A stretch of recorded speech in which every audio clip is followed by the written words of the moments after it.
નમસ્કાર મિત્રો, અમારા વિડીયોમાં આપનું હાર્દિક સ્વાગત છે।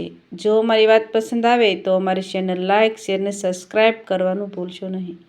આજે આપણે વાત કરીશું સૂરજ માથે ચડી ગયો હતો, એના આખા શરીરમાંથી પરસેવો વહી રહ્યો હતો, થાક પણ લાગ્યો હતો અને પાણીની તરસ પણ એવી લાગી હતી કે હમણાં એ રોડ પર જ બેભાન થઈ જશે એવું લાગી રહ્યું હતું।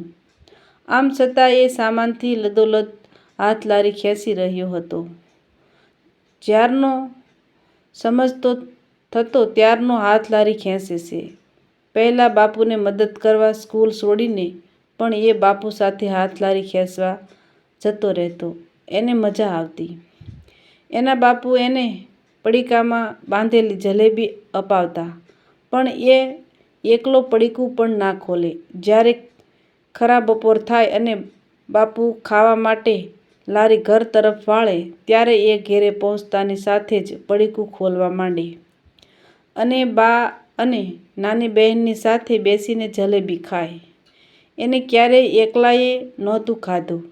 એક દિવસ એના બાપુ ખાંચતા ખાંચતા લારી ખેંચતા અટકી પડેલા અને એ બાજુની દુકાનમાંથી પાણી લઈ આવે તે પહેલાં જ એ શાંત થઈ ગયેલા।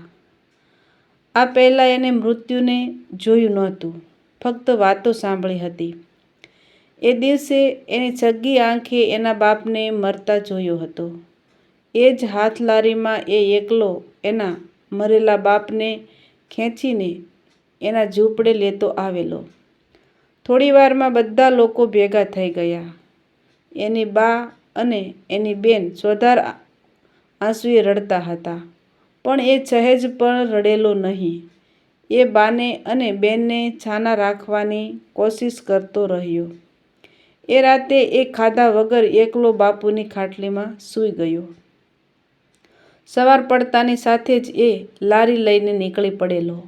તે ઠેઠ મોડી રાત્રે ઘેરે આવેલો। એની બા ભૂખ્યા પેટે એની રાહ જોઈ રહી હતી। એને એ દિવસે પોતે પહેલી વખત ખરીદેલું જલેબીનું પડીકું ઘેરે લેતો આવેલો।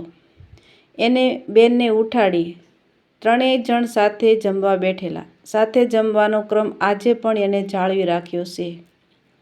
વૃદ્ધ થઈ ગયેલી મા આજે પણ એના વગર એકલી ખાતી નથી। એની પત્ની અને બે બાળકો પણ પપ્પા વગરના ખાતા નથી। હવે એ ઝૂંપડામાં રહેતો નથી, સાલીમાં નાનકડું ભાડાનું મકાન લીધું છે। એની પત્નીએ મજૂરી કરી કરીને એના નાનકડા મકાનને ઘર બનાવ્યું છે। એના બંને બાળકો સારી સ્કૂલમાં ભણવા જાય છે।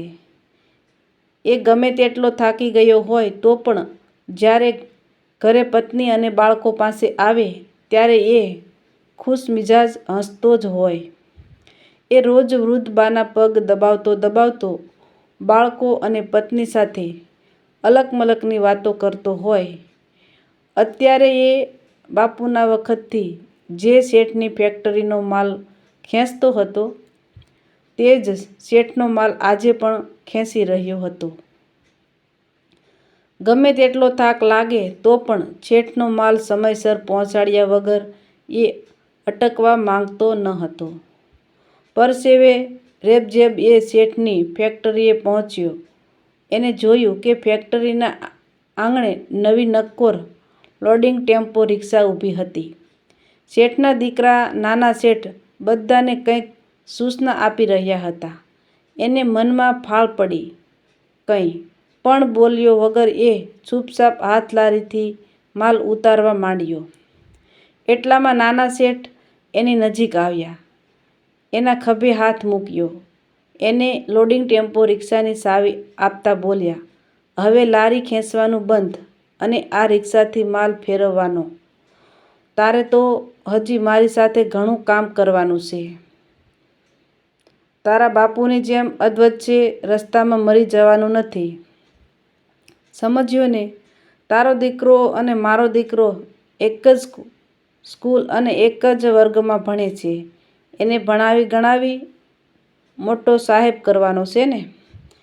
એ પરસેવો લૂછતો લૂછતો મલકી ઉઠ્યો અને એના મિત્ર જેવા શેઠે એના મોંમાં પેંડો ખવડાવી દીધો। આવા જ નવા વિડીયો જોવા માટે અમારી ચેનલ લાઇક શેર અને સબસ્ક્રાઈબ કરજો.